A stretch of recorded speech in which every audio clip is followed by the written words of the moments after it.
দোয়া করতে হবে, পাশাপাশি জিহাদের জন্য সবসময় তৈরি থাকা লাগে। আমরা জিহাদ করতে করতে যেন মুক্ত করি, এই দোয়া, এই আশাবাদী আমরা সবাই ইনশাআল্লাহ। সবাই মুজাহিদের খাতায় আমাদের মুজাহিদের দপ্তরে আমরা যেন নাম লেখায় রাখি ইনশাআল্লাহ।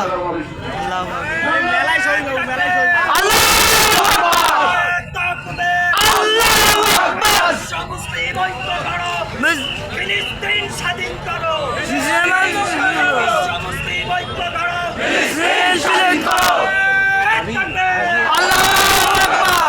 বাবা বসে রয়েছে সামনে। আপনাদেরকে